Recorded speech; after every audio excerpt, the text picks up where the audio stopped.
Reconstruir Gaza é uma tarefa, assim, de proporções históricas. Hoje, a gente vai mergulhar nos números de organizações internacionais para entender a real escala desse desafio. E olha, os dados são impressionantes. Vamos lá. Para começar, vamos direto ao número que define tudo. As Nações Unidas estimam um custo mínimo de 70 bilhões de dólares para reerguer Gaza. É uma cifra que é até difícil de processar, né? Mas que, como a gente vai ver, mal começa a contar a história completa. E para colocar isso em perspectiva histórica, pensa só. Esses 70 bilhões de dólares para Gaza são quase metade de todo o Plano Marshall. Aquele plano que, com o valor ajustado, reconstruiu 17 países na Europa depois da Segunda Guerra. A diferença aqui é brutal. O Plano Marshall reergueu um continente. Aqui a gente está falando de um único território com apenas 365 km². Ok, mas de onde vem um custo tão absurdo? A resposta está na escala da destruição física.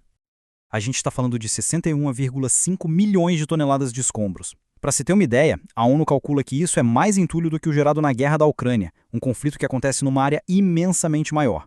A quantidade de destroços é simplesmente colossal. E o impacto disso é generalizado. Quase 78% de todas as estruturas em Gaza foram danificadas ou completamente destruídas, segundo o Centro de Satélites da ONU. Isso significa que, na prática, quase 4 a cada 5 edifícios foram atingidos. Casas, hospitais, escolas, tudo. A infraestrutura que sustenta a vida diária foi simplesmente dizimada. Mais de 80% da rede de energia comprometida. Mais de 70% das instalações de água afetadas. Agora, o mais chocante talvez seja isso. 92% dos prédios escolares precisam de reparos gigantescos. O que isso quer dizer? Que o sistema educacional, para todos os efeitos, deixou de existir. Mas o desafio, acredite, vai muito além dos prédios caídos. Debaixo de todo esse entulho, existem ameaças invisíveis que tornam a reconstrução uma tarefa ainda mais perigosa. O ponto crucial aqui é entender que tirar o entulho não é só uma questão de logística, de máquina pesada. É, na verdade, uma operação de altíssimo risco, porque o verdadeiro perigo, bom, esse está oculto. Estima-se que 15% desses milhões de toneladas de detritos estão contaminados com materiais perigosos. Isso inclui resíduos industriais, metais pesados e amianto. Amianto, que libera fibras tóxicas no ar quando é mexido, sabe? Isso cria um risco de saúde que pode durar por muitos e muitos anos. E tem mais. A questão das munições não detonadas. Essa citação do Nick Orr, da ONG Humanity and Inclusion, ela é assustadora. O material de guerra está enterrado no subsolo misturado com tudo. E o que ele diz é que limpar isso não é uma questão de anos, é uma questão de gerações. A dimensão do problema é geracional. Mesmo com o esforço total, vai levar de 20 a 30 anos só para remover a maioria dos explosivos. A segurança de verdade, aquela sem a ameaça de uma bomba escondida aparecer, é uma meta que talvez nem seja alcançada durante as nossas vidas.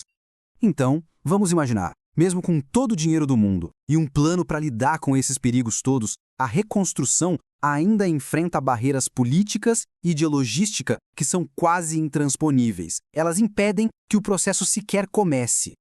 Diferente da Europa do pós-guerra, que tinha uma certa estabilidade, alguma capacidade industrial e rotas de transporte, Gaza está numa situação completamente oposta. O território continua sob bloqueio, não tem como produzir seus próprios materiais e não tem infraestrutura básica como ferrovias ou rodovias. O resultado é o que se pode chamar de tempestade perfeita, um bloqueio político que restringe a entrada de material, a falta de logística por terra, o que força tudo a chegar pelo mar, e um conflito que não acaba, gerando instabilidade.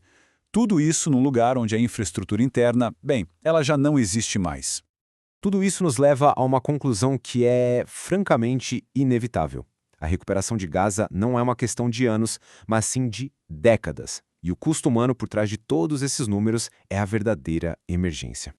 Porque, no fim do dia, por trás de cada estatística, de cada número, existe o custo humano. São mais de 2 milhões de pessoas vivendo numa emergência humanitária sem fim, sem acesso a coisas básicas como água potável, saneamento e saúde. E essa citação da Zaha Hadid, da Fundação Carnegie, meio que resume a dimensão do problema. Ela mostra que a estimativa de dinheiro, por maior que seja, ainda pode ser baixa. Ela levanta questões terríveis e muito práticas. O que fazer com 61 milhões de toneladas de destroços? E mais pesado ainda, como realizar a tarefa sombria de recuperar os corpos de cerca de 10 mil pessoas que, acredita-se, ainda estão sob esses escombros? Isso tudo nos leva à pergunta central, né? Reconstruir prédios é um desafio de engenharia, de logística. Mas diante de uma devastação tão completa, a verdadeira tarefa, aquela que vai levar gerações, é outra. Como se reconstrói não apenas um lugar, mas o futuro de todo um povo? Essa é a questão que fica no ar.